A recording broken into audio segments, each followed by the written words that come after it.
For today's project, I'm working on a small scale interior project rather than a bigger piece of furniture. That is because I'm trial running an idea for something that I might do on a larger scale. So I thought I'd take you on that journey. We're going to be using IOD paint inlays today, and I want to try and place these into lacquer on a wooden surface, but I do want to colour wash the wood before so we get a nice stain so it kind of looks really rustic and beautiful. I've not tried this, so I thought I would take you along with me on that ride to see how well this actually turns out.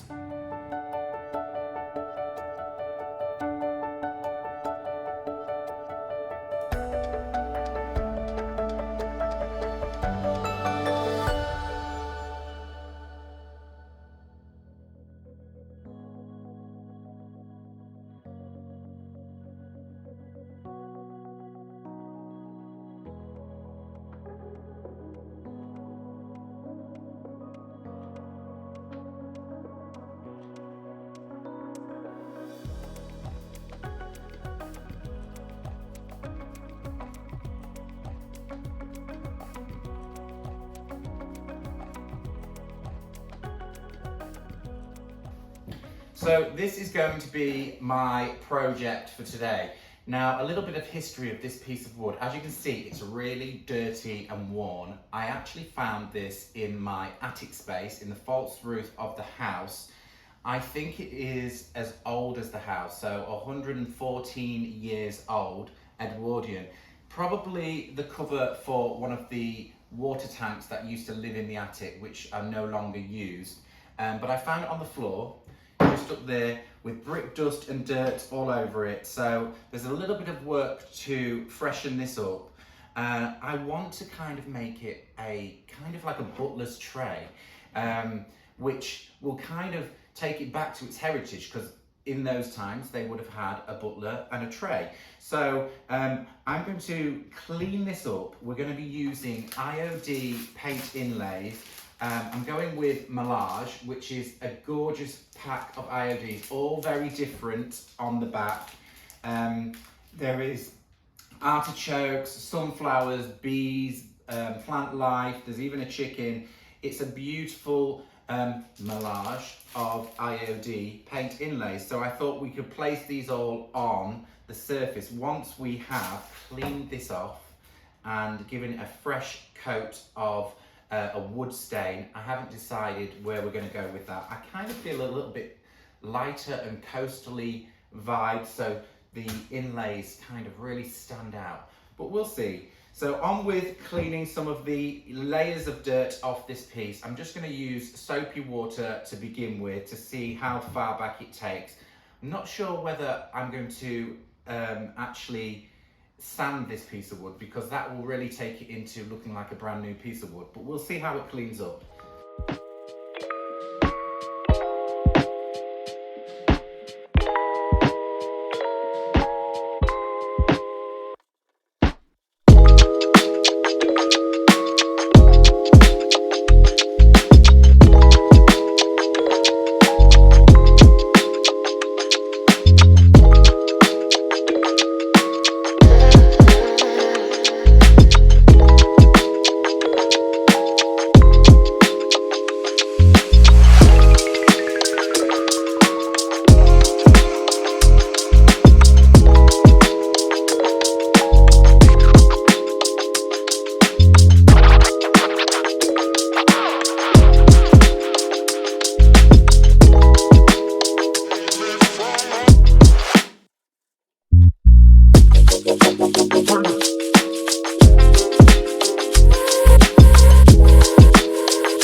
Okay, so my piece of wood is now dry and I've got a good view of how it looks. It came up pretty well. I'm loving the old rusty nail marks. I think this is going to add great character to the overall piece.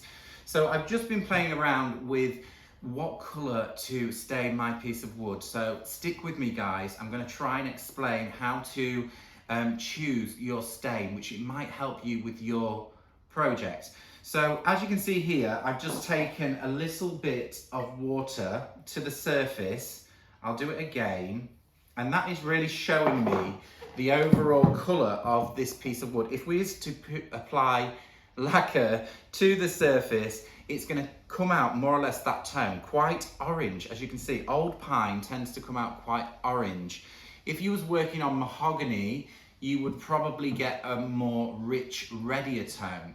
So choosing your colour stain, you might want those colours. You really might like that overall colour, but I want to make this a little bit more pared back, bleached looking.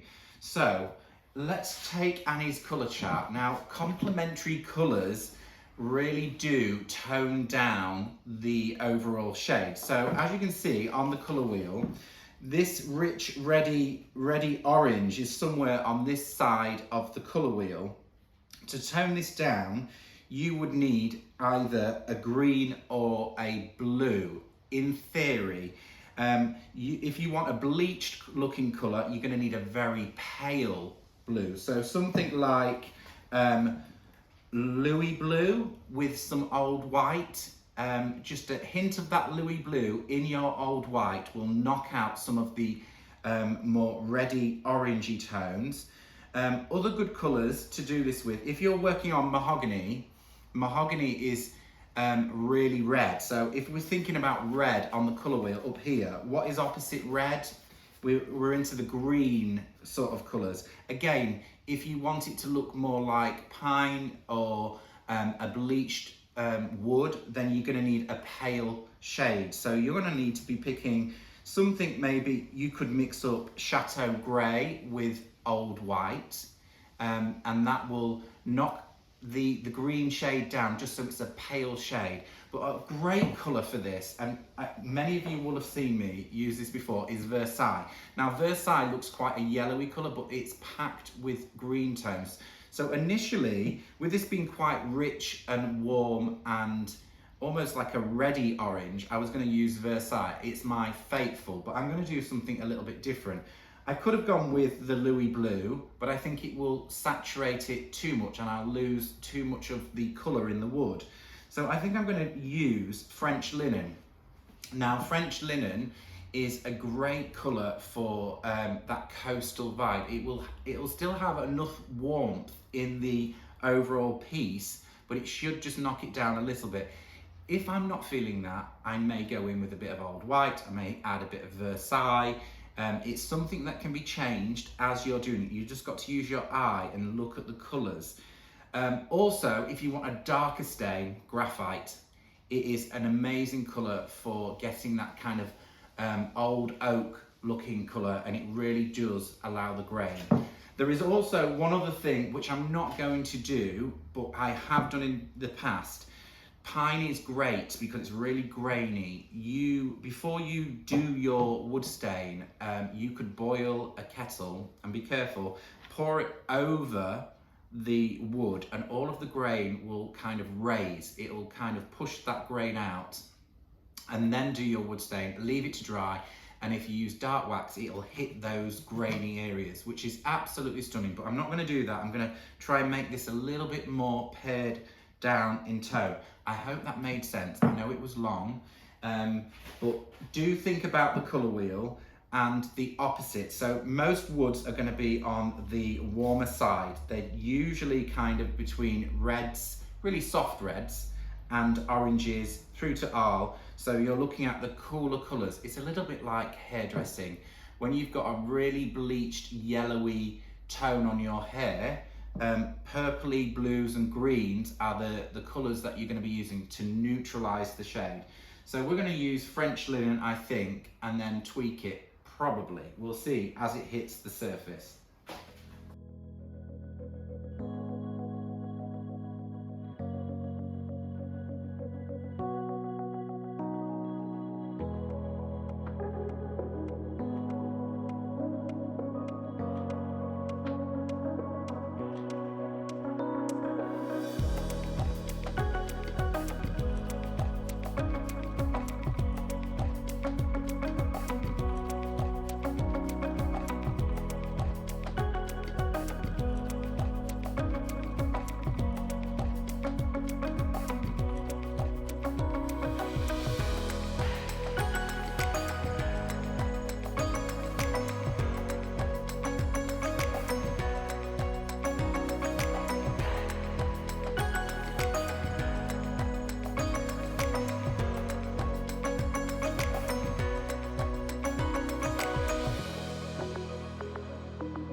Okay, so now we have our French linen as a wood stain. I would say there is 40% paint to 60% water in that stain, quite a liquid paint. We are going to start to apply this. French linen is quite a cool but quite a warm colour. It's a really unusual colour. It is packed with lots of different shades. So I haven't used this in a long while as a stain, so I'm really excited to see how it is, but I do have some Versailles on hand if I'm not too keen on the overall look. So first up, we're going to apply some water to the surface using a brush. This is just clean water. This will start opening the grain of the wood anyway. Just allow that just to soak into the timber. We'll do the underside in a little while as well. So start getting this water on, clean water. I've also got a wet rag on hand to start pushing the wood stain into the surface of the wood. And also, if I feel like it needs more pigment, I've still got the French linen can to one side. So it's just kind of looking and seeing what you think it needs. There you go, look how orange that wood is now. It's really quite orange in tone. So that's that. Right, now, I'm gonna use the same brush and pick up some of the wood stain.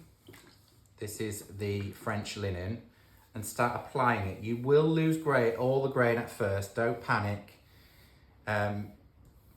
You probably need to do it thicker than you think as well. More stain to the wood than you actually think that you need, because it does dry more opaque. So don't panic if it looks a little bit gone. That's fine. It is absolutely fine.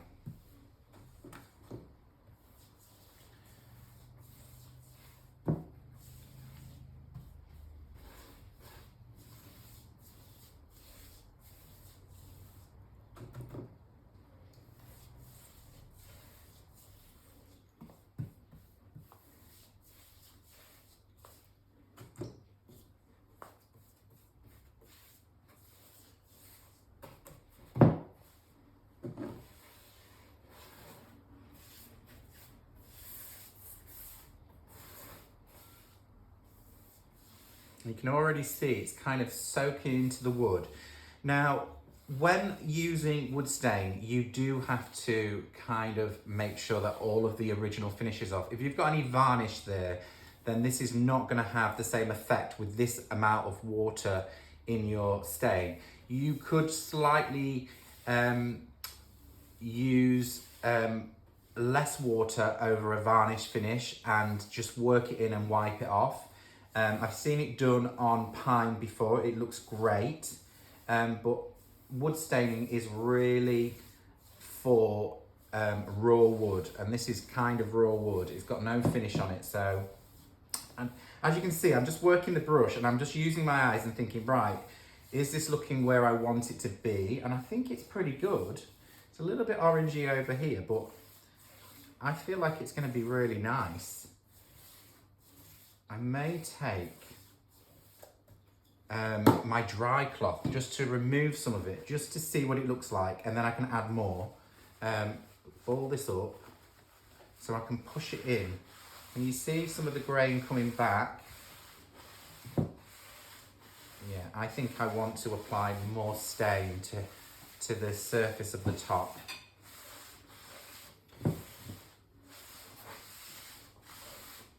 Pretty nice, pretty nice. I really like that. So let's add some more. And we'll just keep on working it in until I feel like I'm going to stop and allow it to dry. Remember, the inlays are going over this, so we should end up with a really nice platform for them.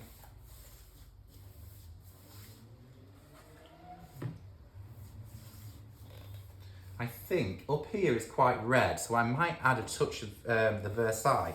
We'll try it and see what happens. But I'm not going to make a wash. I'm just going to dip my brush because there's plenty of water here. So we're just going to dip the brush and apply it around some of the edges and see how that looks.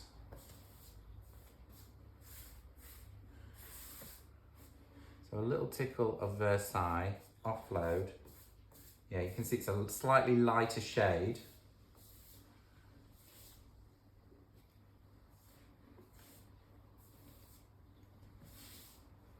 Yeah, that's quite nice. So the mix of the two seems pretty good. It's just adding sort of a different sort of nuance of colour in there, which is great.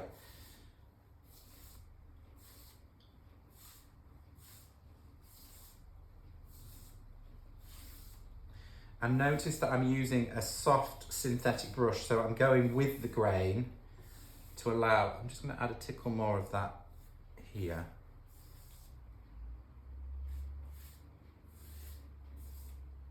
Yeah, that's really nice.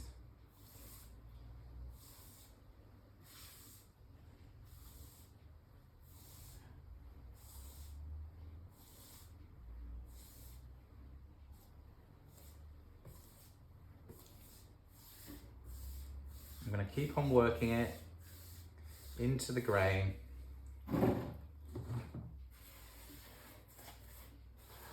Making sure I get the edges before we do the underside.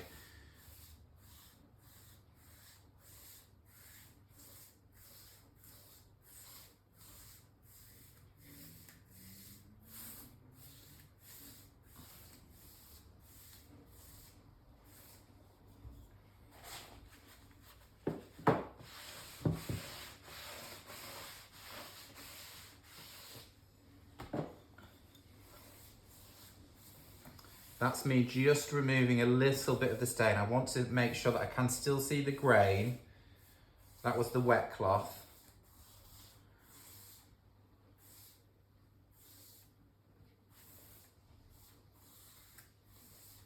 So if you panic, you can remove it with a little bit of water, it's fine. Make sure I get all of the sides.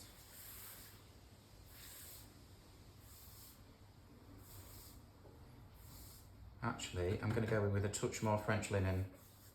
It feels like it's a little bit orange coming through there. Yeah, that's better.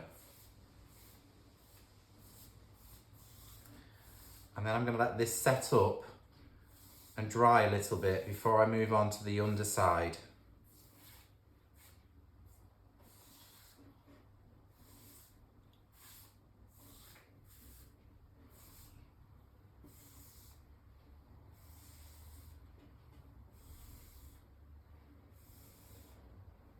Just a real thin coat of paint sat over the top, absorbing into that grain. You can just see the grain poking through. Like I said, it will dry more opaque, so don't panic. If you think the grain's nearly gone, it will still be there, just in a softer way. So my colour paint stain has just about dried, and I'm really happy with how this is really pared down those orangey tones. Adding that touch of Versailles did help some of the more orangey tones on the edges. So now I'm going to do the underside. What I have done is dropped a piece of cloth on my workshop table because there's lots of paint on there and I don't want that to transfer to the front side. I suppose I should have really worked on the underneath and then done the top, but you learn these things as you go along the way. So I'm going to flip it over now onto the cloth. I'm going to do exactly the same thing on the underside, and you can see the difference between that and that. It's a big, big difference in tone. It will also change when the lacquer hits it. It should get a little bit warmer again, so and some of the grain should appear as we do the lacquering on the surface. I have got a little trickle there that's come out of the knot. I don't know what's going on there. Some dirty stuff coming out of the knot, but never mind. Let's flip it over and we'll get stuck in with doing this side of the project.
my stain wash has completely dried back and front, and I'm really happy with the outcome of this. If you are doing this on a furniture project and this is what you want, that bleached look either for a top or the whole piece, at this stage I would just use clear wax and maybe a hint of tinted wax, white wax, dark wax, whatever you fancy. But this is an IOD paint inlay project, and I'm hoping that I can apply these and still see this as the background, which has led me to a deliberation on what steps to take next.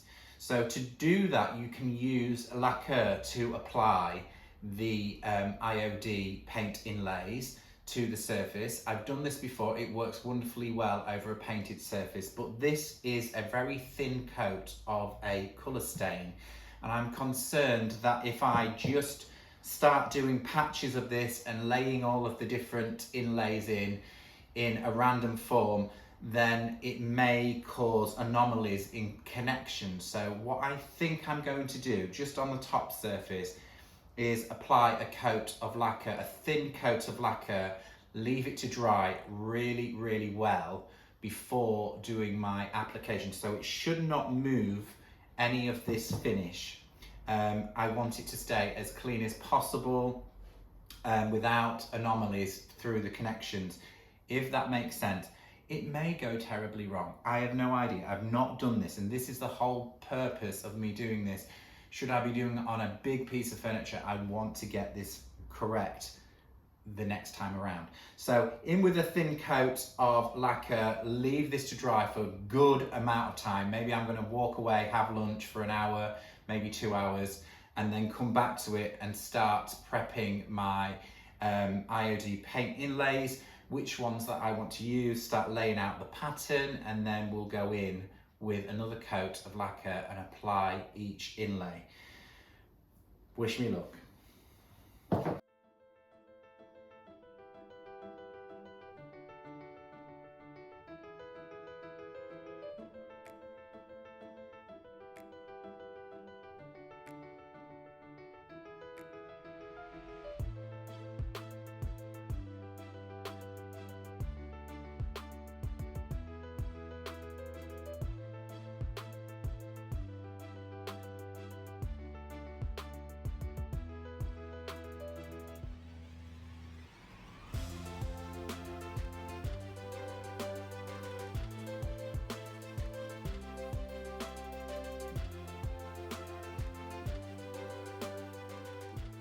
Okay, so now time for the IOD paint inlays, which I've already opened and taken a look at, and there's something that I do need to show you because I'm very naughty. Okay, Melage. So here are some of the designs that we've got. We've got these beautiful florals and bumblebees, which I'm definitely going to probably use, and this one I absolutely love. It's got, again, florals and this fork and spoon. But what I did do is laid this flat into my colour wash. Now, any water that hits the surface of this is real paint, and it will kind of move.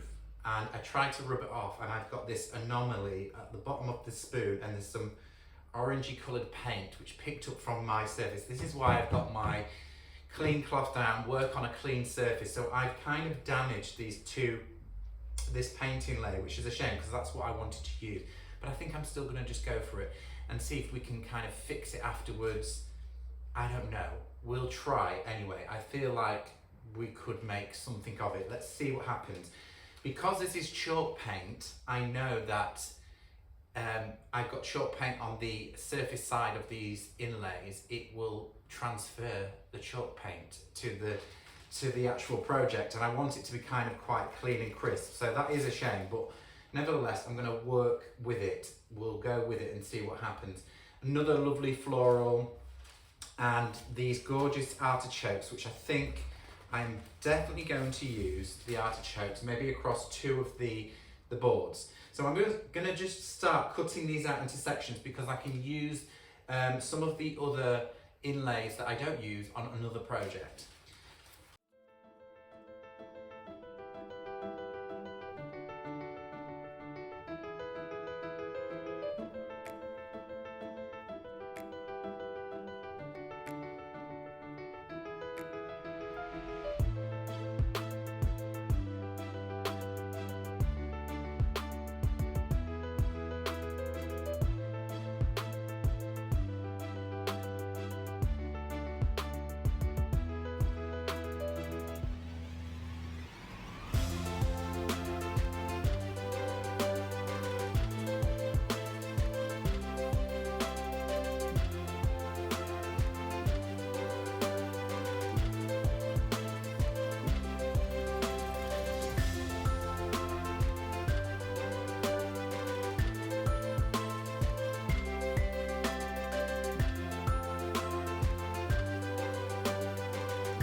So I'm pretty happy with my layout of my paint inlays. I'm quite happy with it, but there is a few little areas where it's going to overhang another inlay, i.e. the artichokes kind of hang over the bees and the scissors. So I know that this one has to go down first, and I can tuck those ones over the top, line them up and tuck them over the top. But what I'm going to do to make it much easier is I'm just going to do, there's a clear divide here. I'm kind of going to work this side first, and then I'll proceed onwards. It's always a very nerve-wracking thing with the paint inlays, laying them down, especially the first one. And once you get into the swing of laying them down, you'll just move on quite quickly and it'll be done. So don't worry about them. They're very forgiving. Let's get stuck in. I've got a bray roller to hand, my brush for my lacquer. I've got a pot of water and a damp sponge and an atomizer just to wet the back of each inlay. Sometimes I wet the front. In this case, I'm not going to do that. I'm just going to apply them straight into the lacquer. I think it'll probably be better for removal. Who knows? We've got to try these things so we can see what happens. So, in with my lacquer. Remember, try not to get anything too wet as you go along with the other inlays. I've left them in position. You might want to move them away from the piece, but that's not me. I'm just going to go for it. Right, let's find some space. So I know that that one goes there, this one goes here, down here, the scissors will go there, and that is where I'm going up to, the line up there. So let's pop that out the way. Let's get the lacquer under and away. A nice healthy coat. I'm going to go up to that line. I must take them out the way, otherwise we're going to get them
Okay, so I'm now at the moment of truth, whether this has worked or not worked. It's time to start releasing some of these paint inlays. I'm dry to touch. You can see the paper is opaque.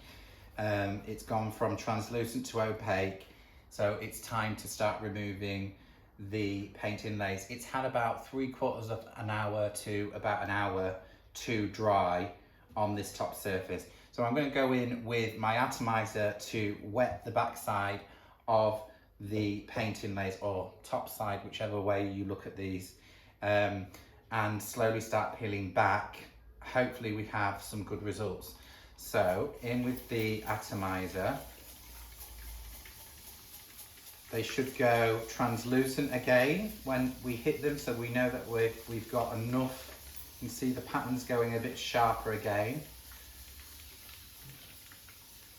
That should, so once that penetrates through the inlay, it should allow them to be released quite nicely. I've also got my sponge here as well, so I can just kind of dab, just to make sure that the inlay is nice and moist, so we can reveal. Oh, I'm really nervous about this. If it doesn't work, I'll be very disappointed. Fingers crossed. And we don't have patchy colour stain underneath. That's what I'm not looking for. Sometimes the paint inlays don't fully, if there's not contact to contact, they don't fully come back up as perfect as you see on the original, but we'll see, we'll see. Okay, so I'm going to go with this one first because it overlaps the other one and it'll be easier to start with. Slowly. Well, we have something, so that's good. This is the best bit. Oh, the bees overlap as well, so we'll just pull that back a little bit. Yes, we have it. It's transferred pretty well. Nice and crisp. Oh yeah, that's lovely. Very nice. I'm very happy with that. Let's go for the bees. There's such fine detail in this paint inlay.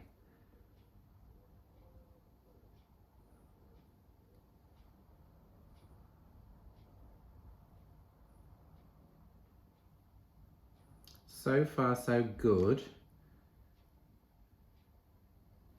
There is a little bit of bleed, I think. I don't know if that's the stain or... That's pretty good. Oh yes. I'm a happy bunny. Let's put them down there. We'll go for the other scissors. Just take a corner. I don't want to scratch my surface too much. Where's the corner? We'll go up here. There we go.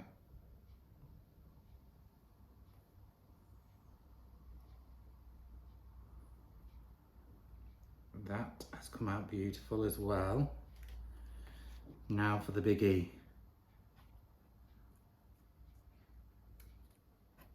It's a little bit sticky at the top. I didn't hit that with enough water. Hang on.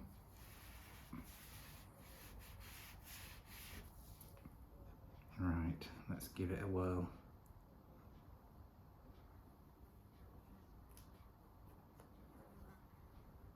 Slowly does it.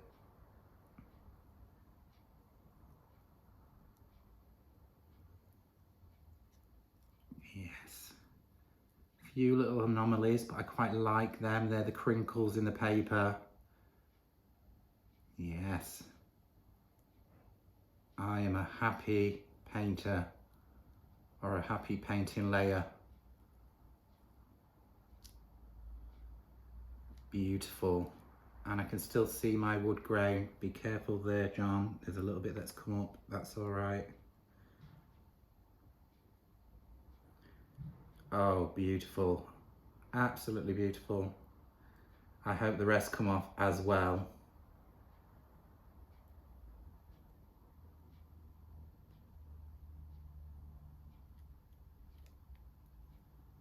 Imagine this with a little bit of colour inlays. I think it would be absolutely beautiful. Let's go for this one, slightly finer inlay.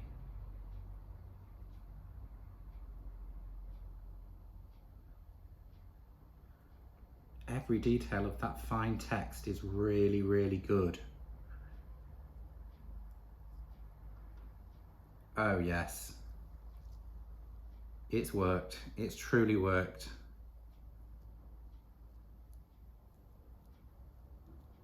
Stunning, absolutely stunning. So as you will have seen, the video just cut out. The camera storage was full and I didn't realise, so you didn't get to see all of the paint inlays come off, but nevertheless, every one of them has come off so beautifully and I'm really, really happy with how this is looking. As you can see, they're all pretty good. There are a few little crinkles where I didn't get the inlay down as flat as possible, but other than that, I am really happy with the outcome of the transfer from one thing to another, and the wood stain has stayed perfect. There is a slight connection where each inlay was, you can see them, so I'm hoping with the next layer of lacquer it should hide all of those anomalies. So what we're going to do now is mix up the same lacquer, clear matte lacquer, with, where is my can opener? 1 minute. With, reach over here, with 50% water, 50% lacquer. So how we're going to do that is we're going to take some clear water into a measuring vessel of some description. In there, in the water goes. And this is going to be quite difficult to do on camera. So that is 50% water. Well, it will be. We'll match that with lacquer.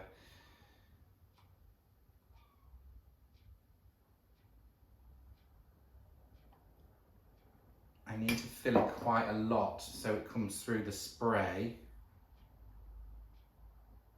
I'm making a real hot mess, but never mind. In it goes. You could use a funnel, I suppose.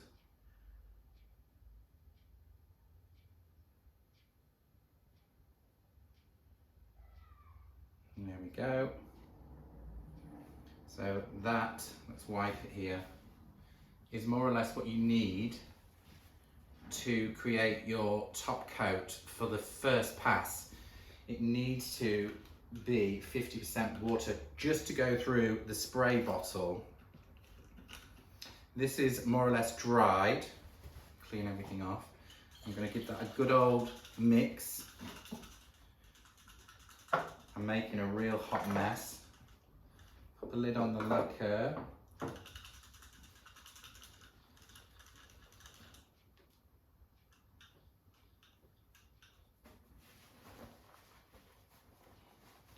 You can keep this in the container. I do use these for water, so sometimes I decant and save it in an airtight container so I can reuse again.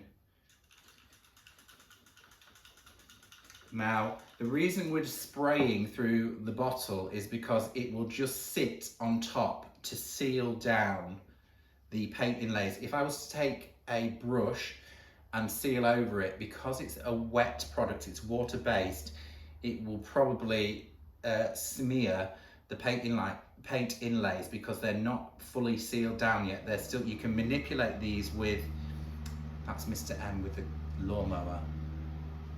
He's just put the lawnmower on. You can seal down, you can move the paint inlay still, so you can manipulate them. If there's something you don't quite like, you can smudge it around with a little paintbrush.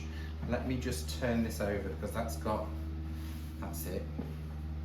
I'll shift the paint inlays. Now, I haven't tried this as of yet. These have had lacquer on them. They may not transfer again because it will have sealed the paint inlay down, but I will try it and see how well that works. but with short paint you can use them 2 or 3 times. Right, let's position this. We've got a good mix, and I'm just going to start spritzing and allowing the spritz just to sit on the top of the paint inlays.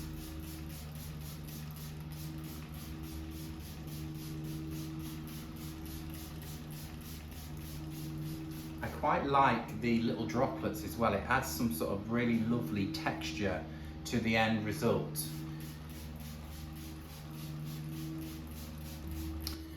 So all that's left to do here now is to give it a top coat with a brush, and I've got to do, of course, the underside of the piece, but I'll do that once this is dried.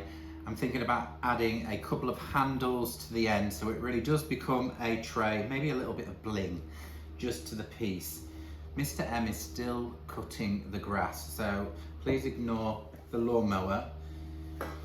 In with my brush and my lacquer straight over everything, and as you can see, everything is staying where it needs to stay. Lightly does it.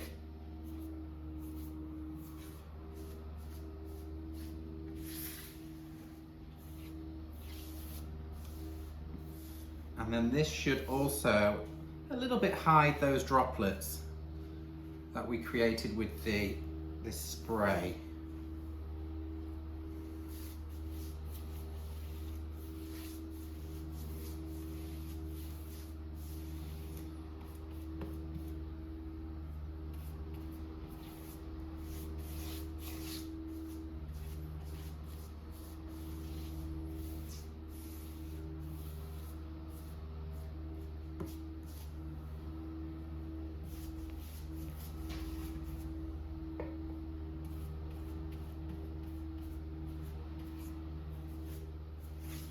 So this will be good, probably, as I said at the beginning, maybe for a bathroom over the bath. If it fits my bath, I'll probably use it somewhere to place my book and a glass of wine when I'm chilling. But it will also be great in the kitchen. It's more decorative use. I would say don't use it as a chopping board because you'll be cutting through the lacquer, but you could use it to display foods. Once this is cured, it should be wipeable clean. So maybe just displaying some foods on the top would be okay for this project. But it is a decorative thing anyway, so we're gonna stick with it being decorative for now. Right, we just have to allow that to dry, and I can do the underneath, and then we'll look at which handles kind of work on the overall piece.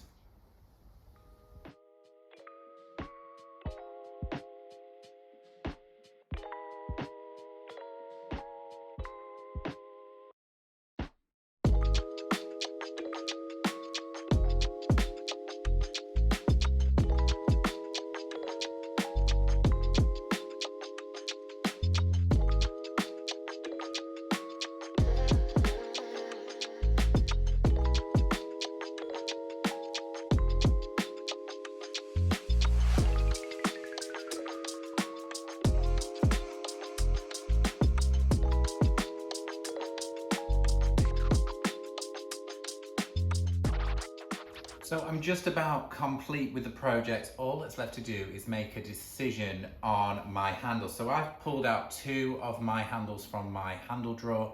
This one has been pulled off another piece of furniture.